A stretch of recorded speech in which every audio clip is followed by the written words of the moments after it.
I'm Captain Stanford with Texas Fish Tips. It's your weekly fishing report. On Ransom Island, all this area, all behind Dagger, there's been holding some nice redfish. There's a lot of fish in there. We have been catching them on popping cork and shrimp. Best way to go.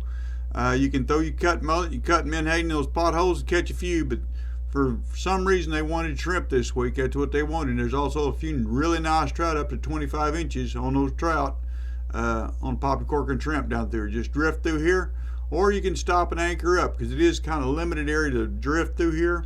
If you see a bunch of boats like say on a Saturday, just stop and drift. Put your power poles down or anchor up sideways, whatever, and fish that spot just a little longer. Those fish are still there. It may take a little bit for them to bite, but I've been catching really nice reds that way. Anyways, up along this edge, right on this little channel, if you'll drop your little line and throw it out on the bottom down through, there's been holding some nice black drum, that same shrimp. Sometimes they want it peeled. You'll get a few hardheads, a few perch, but there is some black drum in there. All right, over here behind Hog Island, all down through has been holding some nice redfish. This deeper hole's holding a few nice trout. Right out here on this reef, right here, L Reef has been holding some nice reds if you throw up shallow. Popping cork and shrimp is still doing the best for me, but cut mullet, cut menhaden has been doing really well. Anywhere's all down through the Klondike Islands, all this whole area. If you'll just drift through here with a popping cork and shrimp, you'll catch you some nice fish. You're going to work your arms because you're going to catch a lot of small ones, but there is some good fishing through here. Well, the good old Phoenix, when it's not too muddy, we've been catching some nice reds right down through here. Believe it or not, we're still catching them on shrimp. Catching a few sheep's head mixed in there, a few keepers, a lot of small ones. But there's some redfish in there, and we've caught some 24-inch trout in here on popping cork and shrimp in 30 foot of water, okay? Anyways, if you'll go on out here to the end of the jetties, we're still catching some nice reds that's hit or miss. All the way to the end, anywhere's down through there, about 25, 30 foot of water.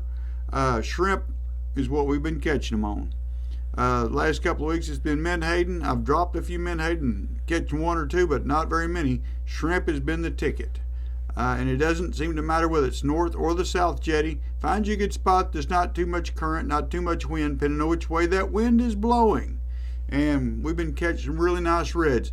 I went to one spot last week, hit it 3 times, didn't catch nothing the first 2, and the third time we limited out. So they're just going in and out.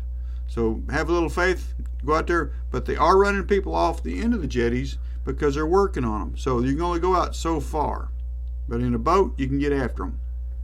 Over here in California, we're still catching some nice trout on popping cork and shrimp right down through here. There's a little reef right here. When that water's up high, if you'll take some shrimp, throw out there on popping cork, you're going to get some reds. Some will be keepers, some won't, but you're still going to have some fun. And right here on this little Bird Island Basin, right through here, we've been catching a few nice ones here the same way with that shrimp. Thanks for watching. I'm Captain Stanford.